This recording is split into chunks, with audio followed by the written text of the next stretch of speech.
നമുക്ക് നിധിയുടെ സുധീഷിന്റെ വരാൻ പോകുന്ന ദിവസങ്ങളിലെ നല്ലൊരു കഥയായിട്ടാലോ? വീഡിയോ ഇഷ്ടപ്പെടുവാണെങ്കിൽ ഒന്ന് ലൈക്ക് ചെയ്ത് ഹൈപ്പ് ചെയ്യാൻ മറക്കരുത്. അതോടൊപ്പം തന്നെ ആദ്യമായി കാണുന്നവരാണെങ്കിൽ സബ്സ്ക്രൈബ് ചെയ്യാനും മറക്കരുത് കേട്ടോ. അങ്ങനെ ഒടുവിൽ സുധീഷിനും ഹരീഷിനും ഒക്കെ നല്ല ടെൻഷൻ ഉണ്ടായിരുന്നു. സുഭാഷിന്റെ കാര്യം ഓർത്തിട്ട് ഒരു രണ്ടാം കെട്ടുകാരിയെ, അതും കൂടുതലുള്ള ഒരാളെ കല്യാണം കഴിക്കണമല്ലോ സുഭാഷ് ചേട്ടന്. എന്ത് ചെയ്യണമെന്ന് അറിയത്തില്ല. അവർക്ക് നല്ല ഒരു വിഷമം തന്നെയായിരുന്നു. ഒടുവില് നിധി സുധീഷും കൂടെ ആ പെണ്ണിനെ കാണാനായിട്ട് ചെല്ലുന്നുണ്ട്. ആ പെണ്ണിന്റെ സ്വഭാവം എന്താണെന്നൊന്നും അറിയത്തില്ല. അങ്ങനെ അവരൊരു കോഫി ഷോപ്പ് വെച്ച് സംസാരിക്കുന്നുണ്ട്. സംസാരിച്ചു കഴിഞ്ഞപ്പോൾ നല്ല രീതിയിൽ തന്നെയാണ് സംസാരിക്കുന്നത്. പ്രത്യേകിച്ച് കുഴപ്പങ്ങളും കാര്യങ്ങളൊന്നുമില്ല. ഇതുവരെയായിട്ട് പെണ്ണിന്റെ വീട്ടിലേക്ക് പോകുമോ അല്ലെങ്കിൽ പെണ്ണിന്റെ വീടിന്റെ പരിസരത്തുള്ളവരോടൊന്നും അന്വേഷിച്ചിട്ടില്ല അവളെക്കുറിച്ചുള്ള കാര്യങ്ങളൊക്കെ. എടപെടിയെന്ന് നിശ്ചയം നടത്തണമെന്ന് പറഞ്ഞു. അതും വെള്ളിയാഴ്ച നടത്തണമെന്ന് പറഞ്ഞു. എങ്കിൽ അങ്ങനെ നടത്താമെന്ന് പറയുകയും ചെയ്തു. അങ്ങനെ നിശ്ചയവും കാര്യങ്ങളൊക്കെ അല്ലേ. പിന്നീട് സുധീഷും നിധിയും കൂടെ കടയിലേക്ക് പോകുന്നുണ്ട്. കടയിലേക്ക് പോയി കുറേ സാധനങ്ങളൊക്കെ വാങ്ങണം. വീട്ടിലേക്ക് കുറേ പുതിയ പാത്രങ്ങളൊക്കെ വേണം നിധി പറഞ്ഞു. കുറേ കാലങ്ങളായിട്ട് ചളങ്ങിയതും അങ്ങനെയൊക്കെയുള്ള പാത്രങ്ങൾ ഉപയോഗിച്ചിട്ടുണ്ട്. പുതിയൊരു പെണ്ണ് വരാനായിട്ട് പോവല്ലേ, അപ്പം നല്ല കുറച്ച് പാത്രങ്ങളൊക്കെ വാങ്ങാമെന്ന് പറഞ്ഞ് വീട്ടിലേക്കുള്ള സാധനങ്ങളും പാത്രങ്ങളൊക്കെ വാങ്ങി. നിധിയാണ് അതിൻ്റെ പണവും കാര്യങ്ങളും കൊടുക്കുന്നത്. സുധീഷ് കൊടുക്കാമെന്ന് പറഞ്ഞിട്ട് നിധി സമ്മതിച്ചില്ല. അതെ, എൻ്റെ വീടല്ലേ അത്, എൻ്റെ വീടും കൂടെ ആകുമ്പോഴത്തേനും പിന്നെ ഞാൻ പണം മുടക്കിയാൽ എന്താ സുധീഷ്, ഞാൻ കൊടുത്തോളാന്നും പറഞ്ഞുകൊണ്ട് നിധി കൊടുത്തു. അതൊക്കെ കേട്ട് കഴിഞ്ഞാൽ സുധീഷിനൊരു സന്തോഷമുണ്ട്. കാരണം ഇവള് കരുതിയിരിക്കുന്നു. ഇപ്പം നേരത്തെ ഇങ്ങനൊന്നും ആയിരുന്നില്ല, എൻ്റെ വീടൊന്നും പറയില്ലായിരുന്നു. പക്ഷെ ഇപ്പോഴങ്ങനെയല്ല, തൻ്റെ വീടാന്നുള്ള രീതിയിലാണ് നിധി മുന്നോട്ട് പോയിക്കൊണ്ടിരിക്കുന്നത്. അങ്ങനെ വീട്ടിൽ വന്ന് ഇതെല്ലാം കണ്ടു കഴിഞ്ഞപ്പോൾ സുഭാഷ് പറഞ്ഞു, ഇതിൻ്റെ ഒന്നും ആവശ്യം ഉണ്ടായിരുന്നില്ല. എന്തിനാ വെറുതെ അനാവശ്യമായിട്ട് ഇത്രയും പൈസയൊക്കെ ചിലവാക്കിയത്? സുഭാഷ് ഏട്ടാ, എന്നെ പോലല്ല, ചിലപ്പോൾ വരുന്ന പെണ്ണിന് ചിലപ്പോൾ ഇവിടുത്തെ പഴയ രീതികളൊന്നും ഇഷ്ടപ്പെട്ടില്ലെങ്കിലോ ഈ ചളിങ്ങിയ പൊട്ടിയും പാത്രമൊക്കെ കണ്ടു കഴിയുമ്പോൾ അവർക്ക് ചിലപ്പോൾ ഇഷ്ടപ്പെട്ടെന്ന് വരത്തില്ല. അതുകൊണ്ടാണ് കുറച്ച് പുതിയ പാത്രങ്ങളൊക്കെ വാങ്ങിയെന്ന് പറഞ്ഞു. ഒടുവിൽ സുധീഷ് എന്നിട്ട് ഹരീഷിനോട് പറഞ്ഞു, അവളെ എല്ലാത്തിനും പൈസ കൊടുത്തേന്ന് പറഞ്ഞു. അത് കേട്ടപ്പോൾ ഹരീഷിന് ദേഷ്യമായി. നാണമുണ്ടോ സുധീഷ് ഏട്ടാ നിങ്ങൾക്ക്? നിധി അടുത്തെ കൊണ്ട് പൈസ കൊടുപ്പിക്കാൻ നിങ്ങളല്ലേ കൊടുക്കേണ്ടത്?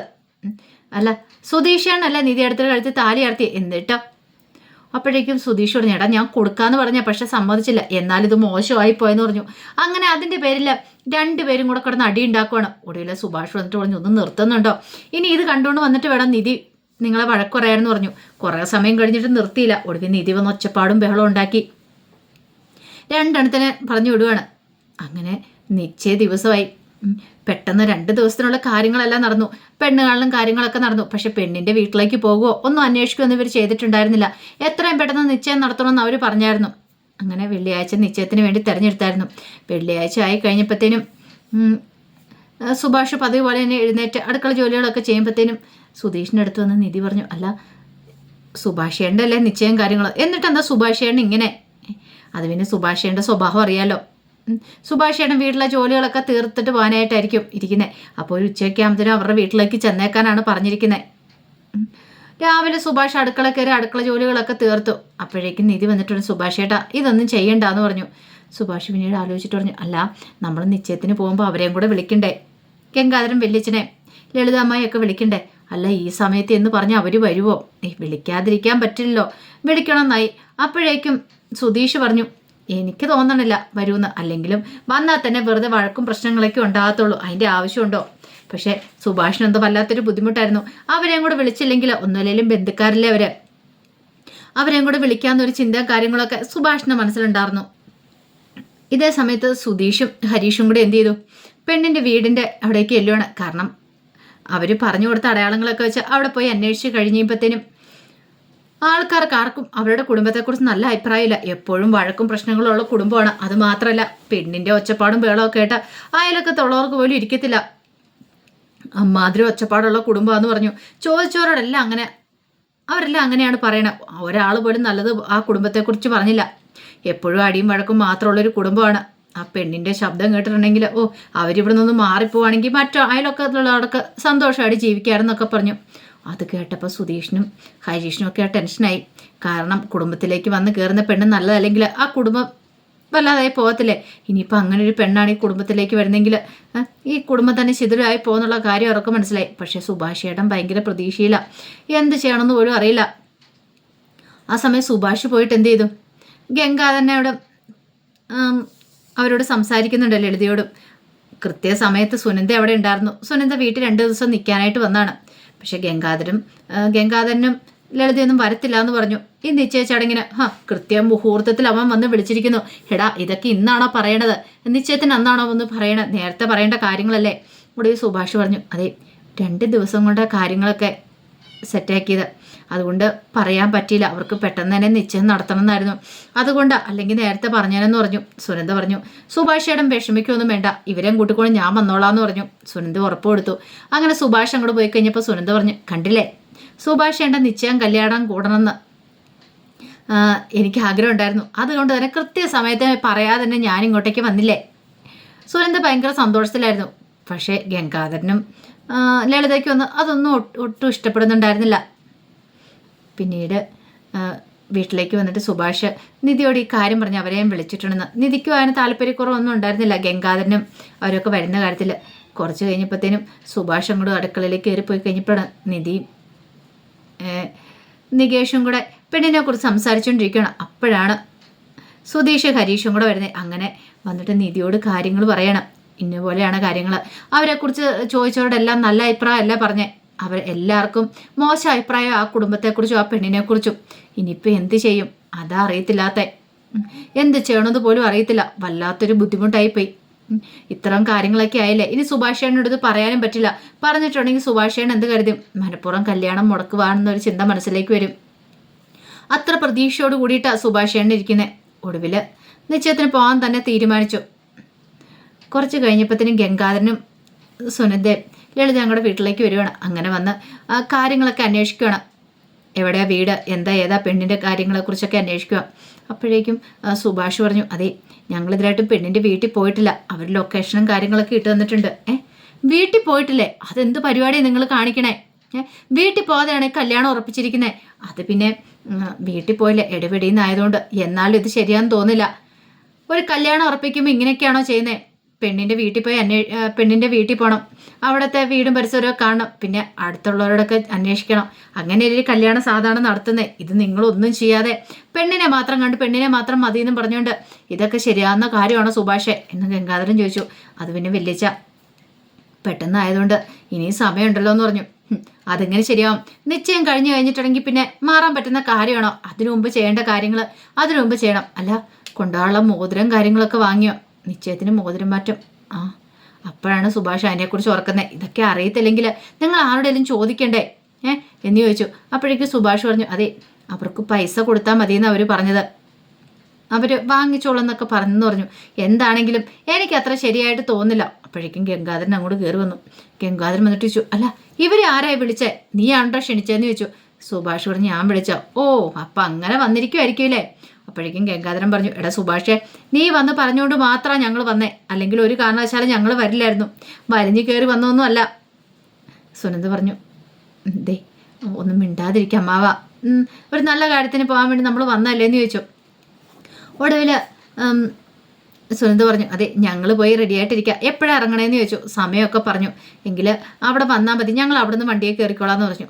ശരിയെന്ന് പറഞ്ഞു. അങ്ങനെ അവർ 3 പേരും കൂടെ അങ്ങോട്ട് പോയി കഴിഞ്ഞപ്പോൾ നിധി പറഞ്ഞു, എന്താണെങ്കിലും അവർ പറഞ്ഞാലും കാര്യമുണ്ട്, നമ്മൾ കുറച്ചൊക്കെ ഒന്ന് അന്വേഷിക്കേണ്ടതായിരുന്നു ആ വീടിനെക്കുറിച്ചൊക്കെ. സുഭാഷ് പറഞ്ഞു, അതൊന്നും സാരമില്ലെന്നേ, ഇനിയിപ്പോൾ പ്രശ്നങ്ങളൊന്നുമില്ല എന്ന് പറഞ്ഞു. അങ്ങനെ കുറേ സമയം കഴിഞ്ഞപ്പോൾ എല്ലാവരും റെഡിയായി പോവാനായിട്ട് ഇറങ്ങുവാണ്. അപ്പോഴേക്കും അവിനാശും കൂടെ വന്നു. അവിനാശിനെ വിളിച്ചിട്ടുണ്ടായിരുന്നു. കൃത്യസമയത്ത് നീതു വരുവാണ്. നീതുവിനെ കണ്ടു കഴിഞ്ഞപ്പോഴത്തേനും ഹരീഷിന് ഇഷ്ടപ്പെട്ടില്ല. നീ എന്തിനാടി ഇങ്ങോട്ടേക്ക് വന്നേ? നിന്നെ ആരാ ക്ഷണിച്ചതെന്ന് ചോദിച്ചു. പിന്നെ എനിക്കും കൂടെ കൂടണ്ടേ നിശ്ചയം കാര്യങ്ങളും. വെറുതെ പ്രശ്നം ഉണ്ടാക്കാതെ പോകാൻ നോക്ക്. ഒടുവിൽ നീതി പറഞ്ഞു, അവൾ വന്നോട്ടെ. അല്ല ആരാന്ന് പറയും, ഇവിടെ ആരാന്ന് ചോദിച്ചാൽ അതെ ഒരു ഫാമിലി ഫ്രണ്ടാന്ന് മാത്രം പറഞ്ഞാൽ മതി. ഒടുവിൽ നീതുവിന് സന്തോഷമായി. അങ്ങനെ എല്ലാവരും കൂടെ ഒരു ചെറിയ ട്രാവലർ വിളിച്ചാണ് അങ്ങനെ പെണ്ണിൻ്റെ വീട്ടിലേക്ക് പോകുന്നത്. എല്ലാവർക്കും ഉള്ളിൽ സന്തോഷമുണ്ടെങ്കിലും സുധീഷിൻ്റെ ഹരീഷിൻ്റെ ഒക്കെ മനസ്സിൽ ടെൻഷനായിരുന്നു. ഇതെങ്ങനെയാവും? കാരണം ആ പെണ്ണു വീട്ടുകാരെക്കുറിച്ച് ആരും നല്ലതൊന്നും പറഞ്ഞിട്ടുമില്ല. അങ്ങനെ ഒടുവിൽ അവർ പറഞ്ഞ ആ വീടിൻ്റെ അവിടെ എത്തുവാണ് ഇവർ. അപ്പം ലൊക്കേഷനൊക്കെ ഇട്ട് കൊടുത്തിട്ടുണ്ടായിരുന്നു. പക്ഷെ ആരും പുറത്ത് കണ്ടില്ല, ഗേറ്റൊക്കെ അടഞ്ഞു കിടക്കുന്നു. സാധാരണ നിശ്ചയമാകുമ്പം ആരെങ്കിലും കാണും. അത് മാത്രമല്ല ചെക്കൻ കൂട്ടർ വരുമ്പോൾ അവർ പുറത്തേക്ക് ഇറങ്ങി വന്ന് സ്വീകരിച്ചുകൊണ്ട് പോകണ്ടല്ലേ, ഇതൊന്നുമില്ല. അപ്പോഴേക്കും ഭാസ്കരൻ ചെന്നിട്ട് ചോദിച്ചു, എടാ ഇതന്നെയല്ലേ വീട്, ഇതെന്താ ഗേറ്റൊക്കെ അടഞ്ഞു കിടക്കുന്നേ? ഇതാണോ മര്യാദ? നിശ്ചയം വെച്ചിട്ട് അവരെന്താ അകത്ത് കയറി ഒളിച്ചിരിക്കുവാണോ എന്നൊക്കെ ചോദിച്ചുകൊണ്ട് ദേഷ്യപ്പെടുവാണ്. അപ്പോഴേക്ക് സുധീഷ് പറഞ്ഞു അത് അച്ഛനൊന്നും മിണ്ടായിരിക്കും, നമുക്ക് നോക്കാമെന്ന് പറഞ്ഞു. ആ സമയം ഗംഗാധരനും ലളിതയൊക്കെ ഇറങ്ങി വന്നു. ഇതെന്താ ഇവിടെ ഒന്നും ആരുമില്ലേ? ഇത് ഇവിടുത്തെ മര്യാദ ഏത്? നമ്മൾ വരുമ്പോൾ നമ്മളെ സ്വീകരിച്ചുകൊണ്ട് പോകേണ്ട അവരല്ലേ?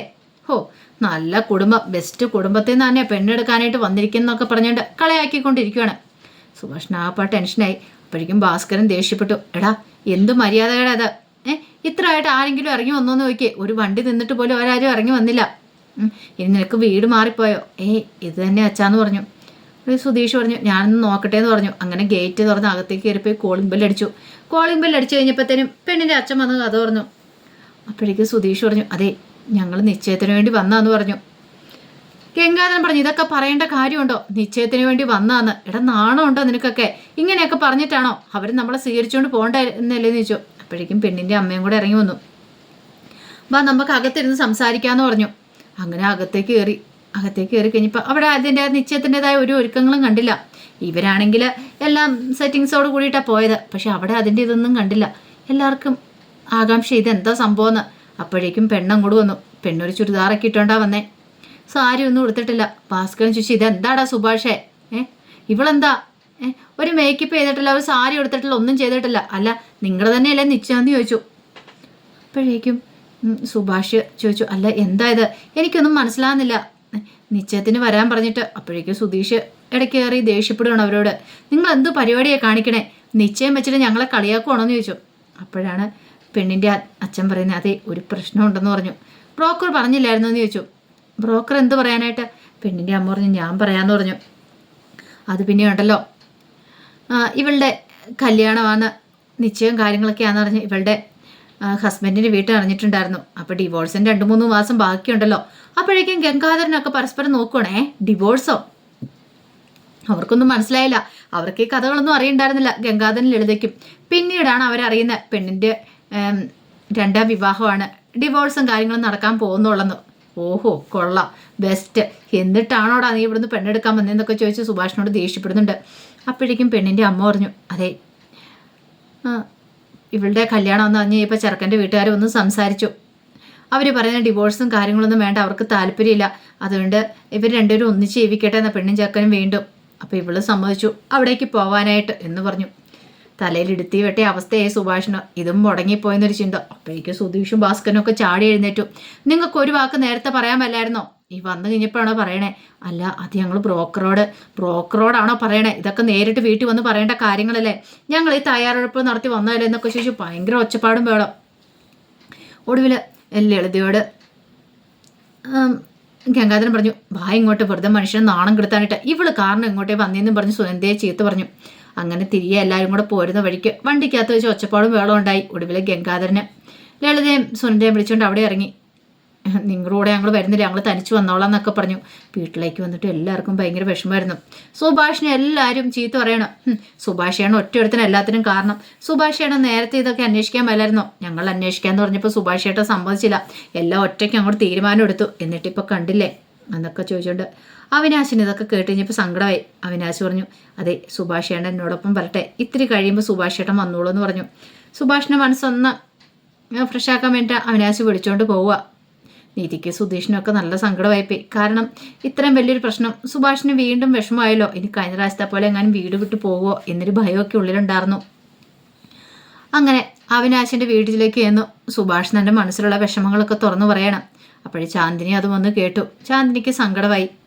അപ്പോഴേക്കും അവിനാശ് പറഞ്ഞു എന്തിനാ സുഭാഷേട്ട ഇങ്ങനെ കല്യാണം നടക്കുന്നില്ല എന്ന് പറഞ്ഞ് ഓടി നടക്കുന്നേ? അല്ല, ഇത്രയൊക്കെ ഓടി നടന്നിട്ടും പെണ്ണ് അന്വേഷിച്ച് നടന്നിട്ടും എൻ്റെ പെങ്ങൾ ചാന്ദിനിയെ കണ്ടില്ലായിരുന്നോ എന്ന് ചോദിച്ചു.